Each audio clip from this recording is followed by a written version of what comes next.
ভ্রান্তি বিলাস। ঈশ্বরচন্দ্র বিদ্যাসাগর।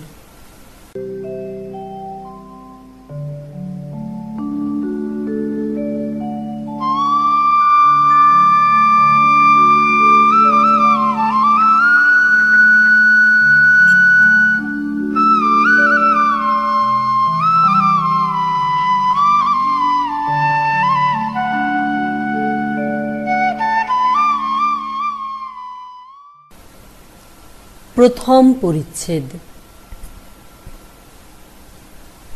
হেমকূট ও জয়স্থল নামে দুই প্রসিদ্ধ প্রাচীন রাজ্য ছিল। দুই রাজ্যের পরস্পর ঘোরতর বিরোধ উপস্থিত হওয়াতে জয়স্থলে এই নৃশংস নিয়ম বিধিবদ্ধ হয়, হেমকূটের কোনো প্রজা বাণিজ্য বা অন্যবিধ কার্যের অনুরোধে জয়স্থলের অধিকারে প্রবেশ করিলে তাহার গুরুতর অর্থদণ্ড, অর্থদণ্ড প্রদানে অসমর্থ হইলে প্রাণদণ্ড হইবে। হেমকূট রাজ্যেও জয়স্থলবাসী লোকদিগের পক্ষে অবিকল তদ্রূপ নিয়ম প্রতিষ্ঠিত হয়। উভয় রাজ্যই বাণিজ্যের প্রধান স্থান। উভয় রাজ্যের প্রজারাই উভয়ত্র বিস্তারিত রূপে বাণিজ্য করিত। এক্ষণে উভয় রাজ্যেই উল্লিখিত নৃশংস নিয়ম ব্যবস্থাপিত হওয়াতে সেই বহু বিস্তৃত বাণিজ্য এককালে রহিত হইয়া গেল। এই নিয়ম প্রচারিত হইবার কিঞ্চিৎকাল পরে সোমদত্ত নামে এক বৃদ্ধ বণিক ঘটনাক্রমে জয়স্থলে উপস্থিত হইয়া হেমকূটবাসী বলিয়া পরিজ্ঞাত ও বিচারালয়ে নীত হইলেন। জয়স্থলের অধিরাজ বিজয়বল্লভ স্বয়ং রাজকার্য পর্যবেক্ষণ করিতেন। তিনি সবিশেষ অবগত হইয়া সোমদত্তের দিকে দৃষ্টি সঞ্চালন পূর্বক বলিলেন, ওহে হেমকূটবাসী বণিক, তুমি প্রতিষ্ঠিত বিধি লঙ্ঘন পূর্বক জয়স্থলের অধিকারে প্রবেশ করিয়াছ। এই অপরাধে আমি তোমার 5,000 মুদ্রা দণ্ড করিলাম। যদি অবিলম্বে এহ দণ্ড দিতে না পারো, সায়ংকালে তোমার প্রাণদণ্ড হইবে। অধিরাজের আদেশ বাক্য শ্রবণ করিয়া সোমদত্ত বলিলেন, মহারাজ, ইচ্ছা হয় স্বচ্ছন্দে আমার প্রাণদণ্ড করুন, তজ্জন্য আমি কিছুমাত্র কাতর নহি। আমি অহর্নিশি দুর্বিষহ যাতনা ভোগ করিতেছি, মৃত্যু হইলে পরিত্রাণ বোধ করিব। কিন্তু যথার্থ বিচার করিলে আমার দণ্ড হইতে পারে না। 7 বৎসর অতীত হইল আমি জন্মভূমি পরিত্যাগ করিয়া দেশ পর্যটন করিতেছি। যৎকালে হেমকূট হইতে প্রস্থান করি, উভয় রাজ্যের পরস্পর তখন বিলক্ষণ সৌহৃদ্য ছিল। এক্ষণে পরস্পর যে বিরোধ ঘটিয়াছে এবং ওই উপলক্ষে উভয় রাজ্যে যে এরূপ কঠিন নিয়ম বিধিবদ্ধ হইয়াছে, তাহা আমি অবগত নহি। যদি প্রচারিত নিয়মের বিশেষজ্ঞ হইয়া আপনার অধিকারে প্রবেশ করিতাম, তাহা হইলে আমি অবশ্য অপরাধী হইতাম। এই সকল কথা শ্রবণ করিয়া বিজয়বল্লভ বলিলেন, শোনো সোমদত্ত, জয়স্থলের প্রচলিত বিধি সর্বতোভাবে প্রতিপালন করিয়া চলিব, কদাচ তাহার অন্যথাচারণ করিব না। ধর্মপ্রমাণ এই প্রতিজ্ঞা করিয়া আমি অধিরাজ পদে প্রতিষ্ঠিত হইয়াছি। সুতরাং জয়স্থলে হেমকূটবাসী লোকদিগের যে সমস্ত বিধি প্রচলিত আছে, আমি প্রাণান্তেও তাহার বিপরীত আচরণ করিতে পারিব না। জয়স্থলের কতিপয় পোত বণিক দুই রাজ্যের বিরোধ ও অভিনব বিধি প্রচলনের বিষয় কিছু মাত্র অবগত ছিল না। তাহারাও তোমার মতো না জানিয়া হেমকূটের অধিকারে প্রবেশ করিয়াছিল। তোমাদের অধিরাজ নবপ্রবর্তিত বিধির অনুবর্তী হইয়া প্রথমত ইহাদের অর্থদণ্ড বিধান করেন। অর্থদণ্ড প্রদানে অসমর্থ হওয়াতে অবশেষে তাহাদের প্রাণদণ্ড হইয়াছে। এই নৃশংস ঘটনা জয়স্থলবাসীদিগের অন্তঃকরণে সম্পূর্ণ জাগরূক রহিয়াছে। ওই অবস্থায় আমি প্রচলিত বিধি লঙ্ঘনপূর্বক তোমার প্রতি দয়া প্রদর্শন করিতে পারি না। অবিলম্বে 5,000 মুদ্রা দিতে পারিলে তুমি অক্ষত শরীরে স্বদেশে প্রতিগমন করিতে পারো। কিন্তু আমি তাহার কিছুমাত্র সম্ভাবনা দেখিতেছি না, কারণ তোমার সমভিব্যাহারে যাহা কিছু আছে সমুদয়ের মূল্য ঊর্ধ্ব সংখ্যায় 200 মুদ্রার অধিক হইবে না। সুতরাং সায়ংকালে তোমার প্রাণদণ্ড এক প্রকার অবধারিত বলিতে হইবে। এই সমস্ত কথা শ্রবণ করিয়া সোমদত্ত অক্ষুব্ধ চিত্তে বলিলেন, মহারাজ, আমি যে দুঃসহ দুঃখ পরম্পরা ভোগ করিয়া আসিতেছি তাহাতে আমার অনুমাত্র প্রাণের মায়া নাই। আপনার নিকট অকপট হৃদয়ে বলিতেছি, একক্ষণের জন্য আমি বাঁচিতে ইচ্ছা করি না। আপনি সায়ংকালের কথা কি বলিতেছেন? এই মুহূর্তে প্রাণ বিয়োগ হইলে আমার নিস্তার হয়। ঈদৃশ আক্ষেপ বাক্য শ্রবণে অধিরাজের অন্তঃকরণে বিলক্ষণ অনুকম্পা ও কৌতূহল উদ্ভূত হইল। তখন তিনি জিজ্ঞাসা করিলেন, সোমদত্ত, কি কারণে তুমি মরণ কামনা করিতেছ? কি হেতুতেই বা তুমি জন্মভূমি পরিত্যাগ করিয়া ক্রমাগত 7 বৎসরকাল দেশ পর্যটন করিতেছ? কি উপলক্ষেই বা তুমি অবশেষে জয়স্থলে উপস্থিত হইয়াছ, বলো। সোমদত্ত বলিলেন, মহারাজ, আমার অন্তর নিরন্তর দুঃসহ শোকদহনে দগ্ধ হইতেছে। জন্মভূমি পরিত্যাগের ও দেশ পর্যটনের কারণ নির্দেশ করিতে গেলে আমার শোকানল 100 গুণ প্রবল হইয়া উঠিবে। সুতরাং আপনার আদেশ প্রতিপালন অপেক্ষা আমার পক্ষে অধিকতর আন্তরিক ক্লেশকর ব্যাপার আর কিছুই ঘটিতে পারে না। তথাপি আপনার সন্তোষার্থে সংক্ষেপে আত্মবৃত্তান্ত বর্ণন করিতেছি।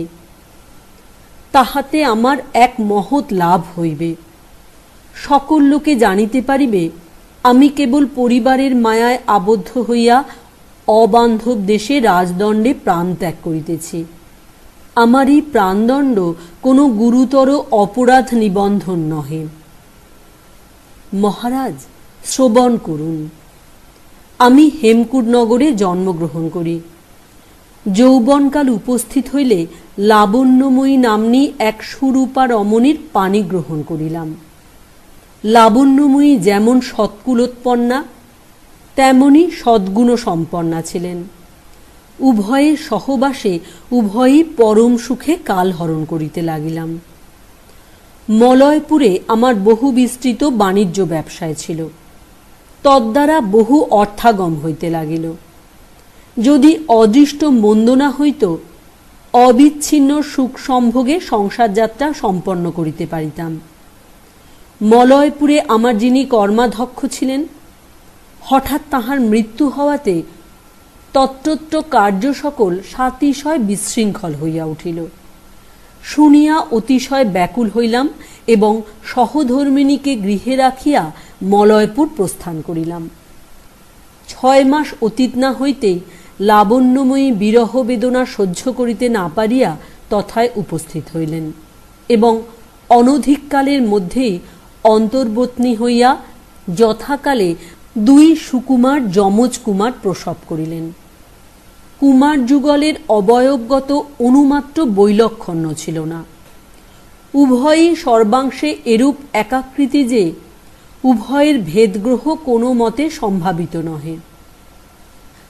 আমরা যে পান্থ নিবাসে অবস্থিত করিতাম তথায় সে দিনে সেই সময়ে এক দুঃখিনী নারীও সর্বাংশে একাকৃতি 2 যমজতনয় প্রসব করে। উহাদের প্রতিপালন করা অসাধ্য ভাবিয়া সে আমার নিকট আসিয়া ওই 2 যমজ সন্তানের বিক্রয়ের প্রস্তাব করিল। উত্তরকালে উহারা 2 সহোদর আমার পুত্রদ্বয়কে পরিচর্যা করিবে এই অভিপ্রায়ে উহাদিগকে ক্রয় করিয়া পুত্র নির্বিশেষে প্রতিপালন করিতে লাগিলাম। যমজেরা সর্বাংশে একাকৃতি বলিয়া এক নামে এক যমজের নামকরণ রাখিলাম। পুত্রযুগলের নাম চিরঞ্জীব, কৃত শিশুযুগলের নাম কিঙ্কর রাখিলাম। কিছুকাল গত হইলে আমার সহধর্মিণী হেমকূট প্রতিগমনের নিমিত্ত নিতান্ত অধৈর্য হইয়া সর্বদা উৎপীড়ন করিতে লাগিলেন। আমি অবশেষে নিতান্ত অনিচ্ছাপূর্বক সম্মত হইলাম। অল্প দিনের মধ্যেই চারি শিশুর সমভিবাহারে আমরা অর্ণবপোতে আরোহণ করিলাম। মলয়পুর হইতে যোজনমাত্র গমন করিয়াছি, এমন সময়ে অকস্মাৎ গগনমণ্ডল নিবিড় ঘন ঘটায় আচ্ছন্ন হইল। প্রলয় বেগে প্রচণ্ড বাত্তা বহিতে লাগিল। সমুদ্র উত্তাল তরঙ্গমালায় আন্দোলিত হইয়া উঠিল। আমরা জীবনের আশা বিসর্জন দিয়া প্রতিক্ষণেই মৃত্যু প্রতীক্ষা করিতে লাগিলাম। আমার সহধর্মিনী সাতিশয় আর্তস্বরে হাহাকার ও শিরে করাঘাত করিতে লাগিলেন। তাহাকে তদবস্থাপন্ন দেখিয়া দুই তনয় ও দুই কৃত বালক চিৎকার করিয়া রোদন করিতে লাগিল। গৃহিণী বাষ্পাকুলমোচনে অতি কাতর বচনে মুহুর্মুহু বলিতে লাগিলেন, নাথ, আমরা মরি তাহাতে কিছুমাত্র খেদ নাই, যাহাতে দুটি সন্তানের প্রাণ রক্ষা হয় তাহার কোনো উপায় করো। কিয়ৎক্ষণ পরে অর্ণবপোত মগ্নপ্রায় হইল। নাবিকেরা পোত রক্ষা বিষয়ে সম্পূর্ণ হতাশ্বাস হইয়া আত্মরক্ষার চেষ্টা দেখিতে লাগিল এবং অর্ণবপোতে যে কয়খানি ক্ষুদ্র তরী ছিল তাহাতে আরোহণপূর্বক প্রস্থান করিল। তখন আমি নিতান্ত নিরুপায় দেখিয়া অনেক ভাবিয়া চিন্তিয়া এক উপায় স্থির করিলাম।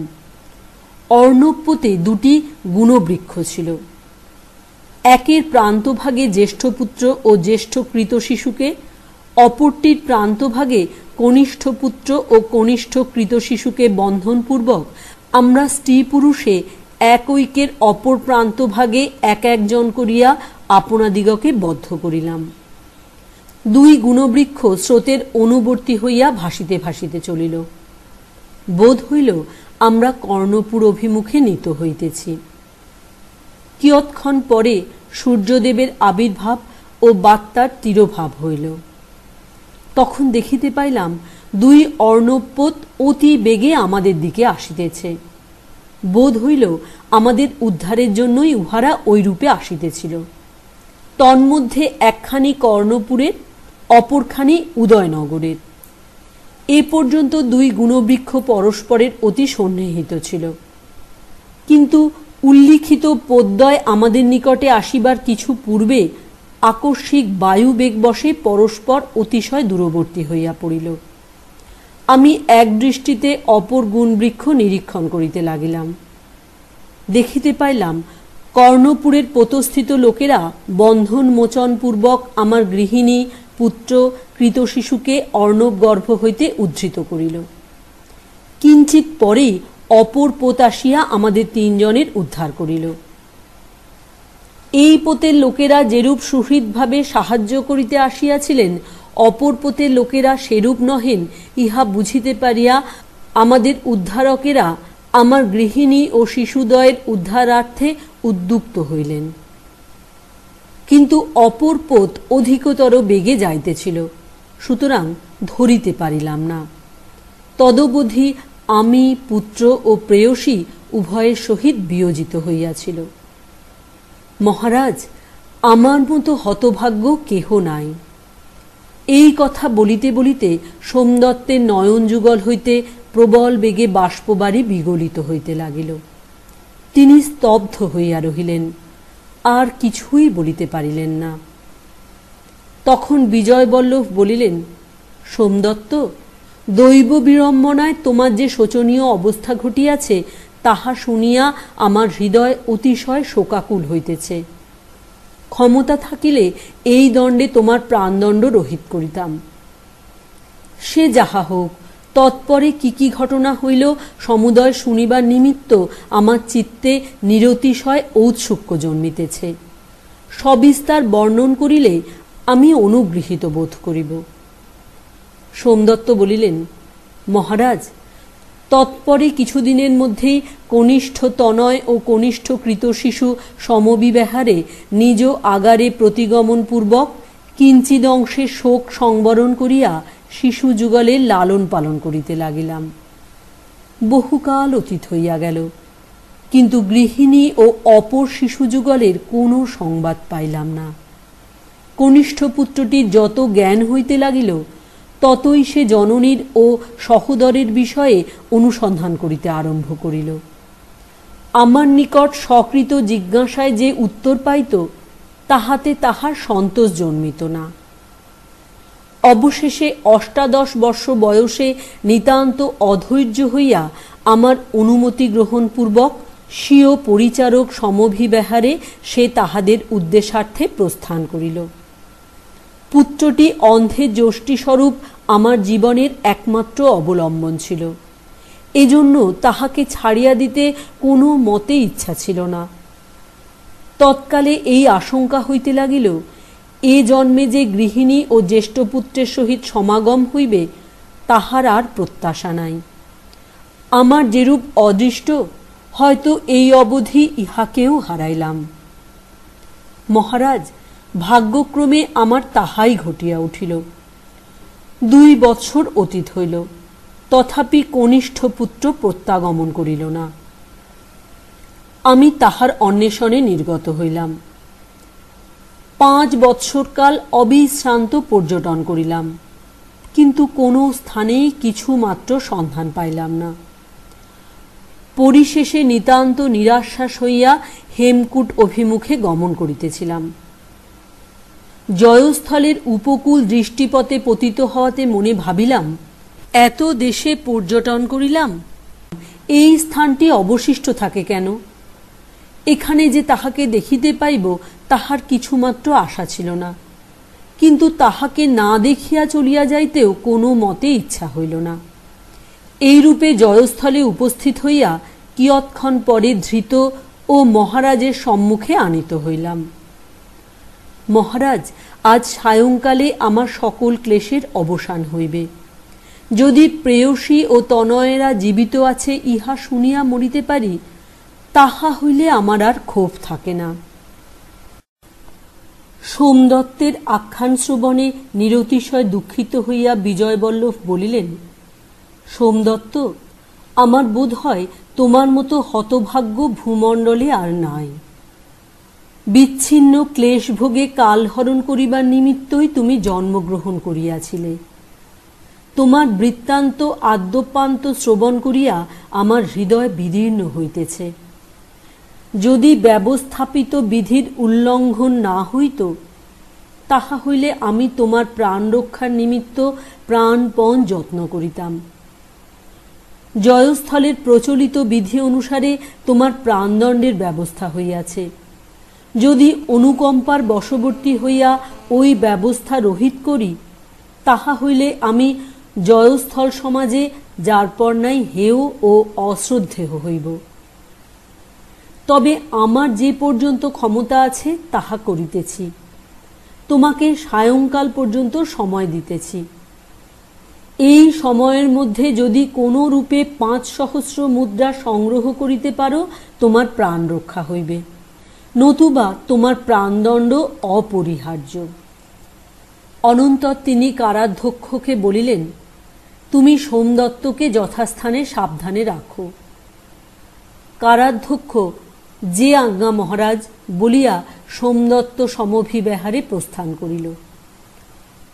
কর্ণপুরের লোকেরা কুবলয়পুরের অধিপতি মহাবল পরাক্রান্ত বিখ্যাত বীর বিজয়বর্মার নিকট চিরঞ্জীব ও কিঙ্করকে বিক্রয় করে। তৎপরে কিয়ৎকাল অতীত হইলে বিজয়বর্মার নিজ ভ্রাতুষ্পুত্র বিজয়বল্লভের সহিত সাক্ষাৎ করিতে গিয়াছিলেন। তিনি চিরঞ্জীব ও কিঙ্করকে এত ভালোবাসিতেন যে ক্ষণকালের জন্যও তাহাদিগকে নয়নের অন্তরাল করিতেন না। সুতরাং জয়স্থল প্রস্থানকালে তিনি তাহাদিগকে সঙ্গে লইয়া যান।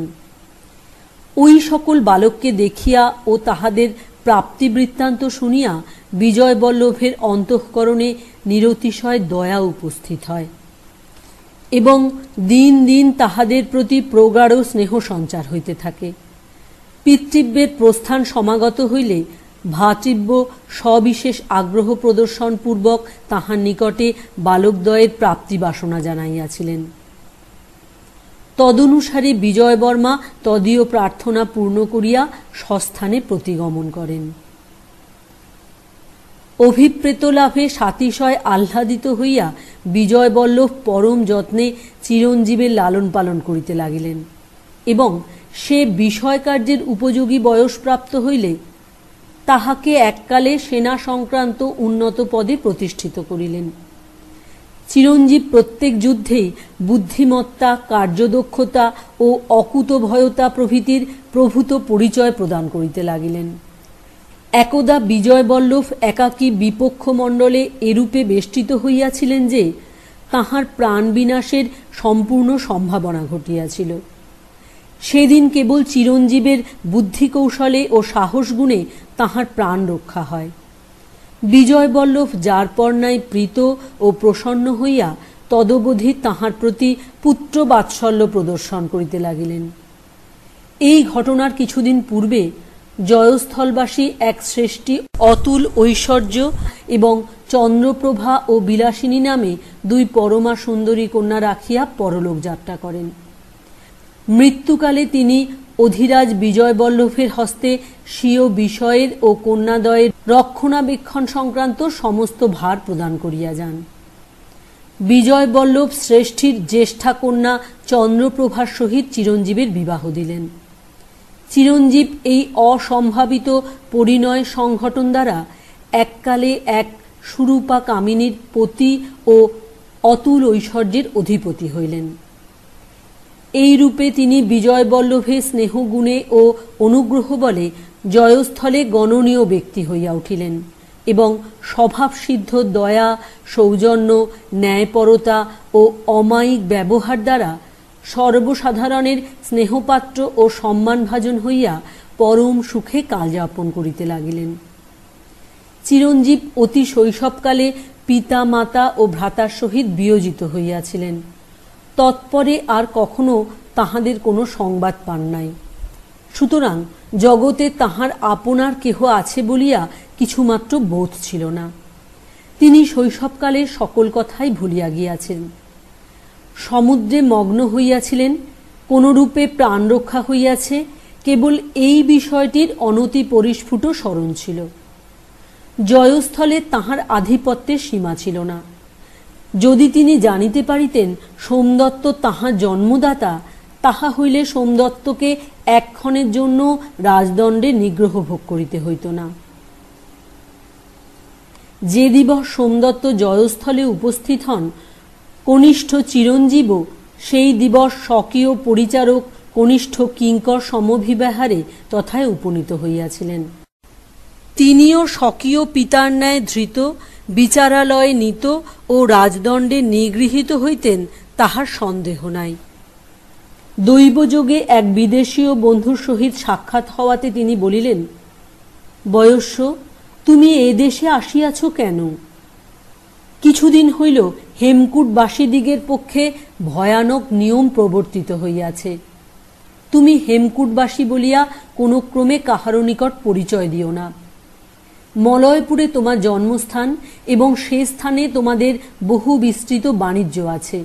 কেহ তোমায় জিজ্ঞাসা করিলে মলয়পুরবাসী বলিয়া পরিচয় দিবে। অত্রত্য লোকে তোমার প্রকৃত পরিচয় পাইলে নিঃসন্দেহে প্রাণদণ্ড হইবে। হেমকূটবাসী এক বৃদ্ধ বণিক আজ জয়স্থলে আসিয়াছিলেন। অধিরাজের আদেশক্রমে সূর্যদেবের আস্তাচল চূড়ায় আরোহণ করিবার পূর্বেই তাহার প্রাণদণ্ড হইবে। অতএব যতক্ষণ এখানে থাকিবে সাবধানে চলিবে, আর আমার নিকট যাহা রাখিতে দিয়াছিলে লও। এই বলিয়া তিনি স্বর্ণ মুদ্রার একটি থলি চিরঞ্জীবের হস্তে প্রত্যার্পিত করিলেন। তিনি তাহা স্বকীয় পরিচারকের হস্তে দিয়া বলিলেন, কিঙ্কর, তুমি এই স্বর্ণমুদ্রা লইয়া পান্থনিবাসে প্রতিগমন করো। অতি সাবধানে রাখিবে, কোনো ক্রমে কাহারও হস্তে দিবে না। এখনো আমাদের আহারের সময় হয় নাই, প্রায় 1 ঘণ্টা বিলম্ব আছে। এই সময় মধ্যে নগর দর্শন করিয়া আমিও পান্থনিবাসে প্রতিগমন করিতেছি। তুমি যাও, আর দেরি করিও না। কিঙ্কর যে আজ্ঞা বলিয়া প্রস্থান করিলে চিরঞ্জীব সেই বৈদেশিক বন্ধুকে বলিলেন, বয়স্য, কিঙ্কর আমার চিরসহচর ও যার পর নাই বিশ্বাসভাজন। ইহার বিশেষ এক গুণ আছে। আমি যখন দুর্ভাবনায় অভিভূত হই, তখন ও পরিহাস করিয়া আমার চিত্তের অপেক্ষাকৃত স্বাচ্ছন্দ্য সম্পাদন করে। এখন চলো দুই বন্ধুতে নগর দেখিতে যাই, তৎপরে উভয়ে পান্থনিবাসে একসঙ্গে আহারাদি করিব। তিনি বলিলেন, আজ এক বণিক আহারে নিমন্ত্রণ করিয়াছেন, অবিলম্বে তদীয় আলয়ে যাইতে হইবে। তাহার নিকট আমার উপকারের প্রত্যাশা আছে, অতএব আমায় মাপ করো, এখন আমি তোমার সঙ্গে যাইতে পারিব না। অপরাহ্নে নিঃসন্দেহে সাক্ষাৎ করিব এবং শয়নের সময় পর্যন্ত তোমার নিকট থাকিব। এই বলিয়া সেই ব্যক্তি বিদায় লইয়া প্রস্থান করিলে চিরঞ্জীব একাকী নগর দর্শনে নির্গত হইলেন। জয়স্থলবাসী চিরঞ্জীব অতি প্রত্যুষে গৃহ হইতে বহির্গত হইয়াছিলেন। তাহার গৃহিণী চন্দ্রপ্রভা অতিশয় উৎকণ্ঠিত হইয়া কিঙ্করকে আহ্বান করিয়া বলিলেন, দেখো কিঙ্কর, এত বেলা হইল তথাপি তিনি গৃহে আসিতেছেন না। বোধ করি কোনো গুরুতর কার্যে আবদ্ধ হইয়াছেন, তাহাতেই আহারের সময় পর্যন্ত ভুলিয়া গিয়াছেন। তুমি যাও, সত্বর তাহাকে ডাকিয়া আনো, দেখিও যেন কোনো মতে বিলম্ব না হয়। তাহার জন্য সকল প্রকার আহার বন্ধ। কিঙ্কর যে আজ্ঞা বলিয়া তৎক্ষণাৎ প্রস্থান করিল এবং কিয়ৎক্ষণ পরেই নগর দর্শনে ব্যাপৃত হেমকূটবাসী চিরঞ্জীবকে দেখিতে পাইয়া স্বপ্রভু জ্ঞানে সত্তরগমনে তাহার সন্নিহিত হইতে লাগিল। চিরঞ্জীব যুগল ও কিঙ্কর যুগল জন্মকালে যেরূপ সর্বাংশে একাকৃতি হইয়াছিলেন, এখনও তাহারা অবিকল সেইরূপ ছিলেন। বয়োবৃদ্ধি বা অবস্থাভেদ নিবন্ধন কোনো অংশে আকৃতির কিছু মাত্র বিভিন্নতা ঘটে নাই। এক ব্যক্তিকে দেখিলে অপর ব্যক্তিজ্ঞান একান্ত অপরিহার্য। সুতরাং হেমকূটবাসী চিরঞ্জীবকে দেখিয়া জয়স্থলবাসী কিঙ্করের যেমন স্বীয় প্রভু বলিয়া বোধ জন্মিয়াছিল, জয়স্থলবাসী কিঙ্কর সন্নিহিত হইবা মাত্র তাহাকে দেখিয়া হেমকূটবাসী চিরঞ্জীবেরও তেমনি স্বীয় পরিচারক বলিয়া বোধ জন্মিল। সে যে তাহার সহচর কিঙ্কর নয়, তিনি তাহা কিছু মাত্র উপলব্ধি করিতে পারিলেন না। তদনুসারে তিনি কিঙ্করকে জিজ্ঞাসিলেন, কি হে, তুমি এত সত্বর আসিলে কেন? সে বলিল, এত সত্বর আসিলে কেমন, বরং এত বিলম্বে আসিলে কেন বলুন। বেলা প্রায় 2 প্রহর হইল, আপনি এ পর্যন্ত গৃহে না যাওয়াতে কর্ত্রী ঠাকুরানী অতিশয় উৎকণ্ঠিত হইয়াছেন। অনেকক্ষণ আহার সামগ্রী প্রস্তুত হইয়া রহিয়াছে এবং ক্রমে যত শীতল হইতেছে কর্ত্রী ঠাকুরানী তত উষ্ণ হইতেছেন। আহার সামগ্রী শীতল হইতেছে কারণ আপনি গৃহে যান নাই। আপনি গৃহে যান নাই, আপনার ক্ষুধা নাই। আপনার ক্ষুধা নাই কারণ আপনি বিলক্ষণ জলযোগ করিয়াছিলেন, কিন্তু আপনার অনুপস্থিতির জন্য আমরা অনাহারে মারা পড়িতেছি। এই সমস্ত কথা শুনিয়া হেমকূটবাসী চিরঞ্জীব ভাবিলেন, পরিহাস রসিক কিঙ্কর কৌতুক করিতেছে। তখন তিনি কিঞ্চিত বিরক্ত প্রকাশ করিয়া বলিলেন, কিঙ্কর, আমি এখন তোমার পরিহাসের অভিলাষী নহি। তোমার হস্তে যে স্বর্ণমুদ্রা দিয়াছি কাহার নিকট রাখিয়া আসিলে বলো। সে চকিত হইয়া বলিল, সে কি, আপনি স্বর্ণমুদ্রা আমার হস্তে কখন দিলেন? কেবল বুধবার দিন চর্মকারকে দিবার জন্য 4 আনা দিয়াছিলেন, সেই দিনেই তাহাকে দিয়াছি, আমার নিকটে রাখি নাই। চর্মকার কর্ত্রী ঠাকুরানীর ঘোড়ার সাজ মেরামত করিয়াছিল। শুনিয়া সাতিশয় কুপিত হইয়া চিরঞ্জীব বলিলেন, কিঙ্কর, এ পরিহাসের সময় নয়। যদি ভালো চাও স্বর্ণমুদ্রা কোথায় রাখিলে বলো। আমরা ঘটনাক্রমে এই নিতান্ত অপরিচিত অবান্ধব দেশে আসিয়াছি। কি সাহসে, কোন বিবেচনায় অত স্বর্ণমুদ্রা অপরের হস্তে দিলে? কিঙ্কর বলিল, মহাশয়, আপনি আহারে বসিয়া পরিহাস করিবেন, আমরা আহ্লাদিত চিত্তে শুনিব। এখন আপনি গৃহে চলুন, কর্ত্রী ঠাকুরানী সত্বর আপনাকে লইয়া যাইতে বলিয়াছে। বিলম্ব হইলে কিংবা আপনাকে না লইয়া গেলে আমার লাঞ্ছনার সীমা থাকিবে না, হয়তো প্রহার পর্যন্ত হইয়া যাইবে। চিরঞ্জীব নিতান্ত অধৈর্য হইয়া বলিলেন, কিঙ্কর, তুমি বড় নির্বোধ। যত আমার ভালো লাগিতেছে না, ততই তুমি পরিহাস করিতেছ। বারংবার বারণ করিতেছি, তথাপি ক্ষান্ত হইতেছ না। দেখো, সময়ে সকলই ভালো লাগে, অসময়ে অমৃত বিস্বাদ ও বিষতুল্য বোধ হয়। যাহা হোক, আমি তোমার হস্তে যে সমস্ত স্বর্ণমুদ্রা দিয়াছি, তাহা কোথায় রাখিলে বলো। কিঙ্কর বলিল, না মহাশয়, আপনি আমার হস্তে কখনোই স্বর্ণমুদ্রা দেন নাই।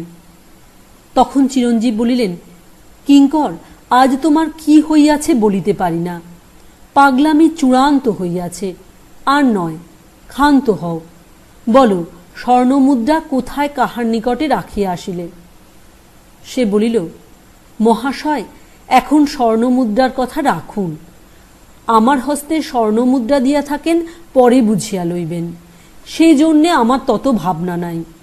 কিন্তু কর্ত্রী ঠাকুরানী আজকাল অতিশয় উগ্রচণ্ডা হইয়াছেন, তাহার ভয়ে আমি অস্থির হইতেছি। তিনি সত্বর আপনাকে বাটিতে লইয়া যাইতে বলিয়া দিয়াছেন। আপনাকে লইয়া না গেলে আমার লাঞ্ছনার একশেষ ঘটিবে। অতএব বিনয় করিয়া বলিতেছি, সত্বর গৃহে চলুন।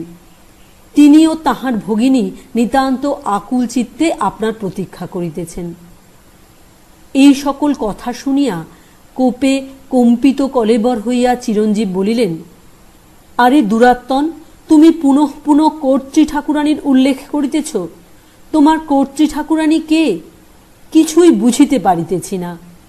কিঙ্কর বলিল, কেন মহাশয়, আপনি জানেন না আপনার সহধর্মিণীকে আমরা সকলে কর্ত্রী ঠাকুরানী বলিয়া থাকি? তিনি ভিন্ন আর কাহাকে কর্ত্রী ঠাকুরানী বলিব?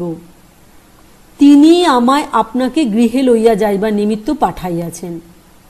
চলুন, আর বিলম্ব করিবেন না, আহারের সময় বহিয়া যাইতেছে। চিরঞ্জীব বলিলেন, নিঃসন্দেহ তোমার বুদ্ধি ভ্রংশ ঘটিয়াছে, নতুবা উন্মাদগ্রস্তের ন্যায় কথা কহিতে না। আমি কোন কামিনীর পানি গ্রহণ করিয়াছি যে তুমি আমাকে সহধর্মিনীর উল্লেখ করিতেছ? এখানে আমার বাটি কোথায় যে আমায় বাটিতে লইবার জন্য এত ব্যস্ত হইতেছ? কিঙ্কর শুনিয়া হাস্যমুখে বলিল, মহাশয়, যেরূপ দেখিতেছি তাহাতে আপনারই বুদ্ধিভ্রংশ ঘটিয়াছে। আপনি উন্মাদগ্রস্তের ন্যায় কথা কহিতেছেন।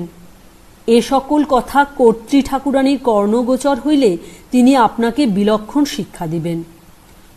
তখন এখানে আপনার বাটি আছে কিনা এবং কখনো কোনো কামিনীর পানি গ্রহণ করিয়াছেন কিনা অক্লেশে বুঝিতে পারিবেন। যাহা হোক, আপনি হঠাৎ কেমন করিয়া এমন রসিক হইয়া উঠিলেন বলুন। চিরঞ্জীব আর সহ্য করিতে না পারিয়া, এই তোমার পাগলামির ফলভোগ করো, এই বলিয়া তাহাকে প্রহার করিতে আরম্ভ করিলেন।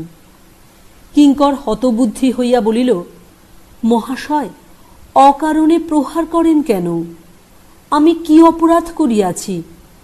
আপনার ইচ্ছা হয় বাটিতে যাইবেন, ইচ্ছা না হয় না যাইবেন। যাহার কথায় আপনাকে লইয়া যাইতে আসিয়াছিলাম তাহার নিকটেই চলিলাম। ইহা বলিয়া কিঙ্কর প্রস্থান করিলে চিরঞ্জীব মনে মনে এই আন্দোলন করিতে লাগিলেন, বোধ হয় কোনো ধূর্ত কৌশল করিয়া কিঙ্করের নিকট হইতে স্বর্ণমুদ্রাগুলি হস্তগত করিয়াছে, তাহাতেই ভয়ে উহার বুদ্ধিভ্রংশ ঘটিয়াছে। নতুবা পূর্বাপর এত প্রলাপ বাক্য উচ্চারণ করিবে কেন? প্রকৃতিস্থ ব্যক্তি কখনো এরূপ অসংবদ্ধ কথা বলে না। হয়তো হতভাগ্য উন্মাদগ্রস্ত হইল। সকলে বলে, জয়স্থলে ঐন্দ্রজালিকা বিদ্যা বিলক্ষণ প্রচলিত। এখানকার লোকে এরূপ প্রচ্ছন্ন বেশে চলে যে উহাদিগকে কোনো মতে চিনিতে পারা যায় না। উহারা দুর্বিগাহ মায়াজাল বিস্তার করিয়া বৈদেশিক লোকের ধনে প্রাণে উচ্ছেদ সাধন করে। শুনিতে পাই এখানকার কামিনীরা নিতান্ত মায়াবিনী, বৈদেশিক পুরুষদিগকে অনায়াসে মুগ্ধ করিয়া ফেলে। একবার মোহজালে বদ্ধ হইলে আর নিস্তার নাই। আমি এখানে আসিয়া ভালো করি নাই, শীঘ্র পলায়ন করাই শ্রেয়। আর আমার নগর দর্শনের কাজ নাই। পান্থনিবাসে যাই এবং যাহাতে অবিলম্বে এ স্থান হইতে প্রস্থান করিতে পারি তাহার উদ্যোগ করি। এখানে আর এক মুহূর্ত থাকা উচিত নহে। চিরঞ্জীব এই বলিয়া নগর দর্শন কৌতুক বিসর্জন দিয়া আকুল নয়নে সত্তর গমনে পান্থনিবাসের উদ্দেশ্যে প্রস্থান করিলেন।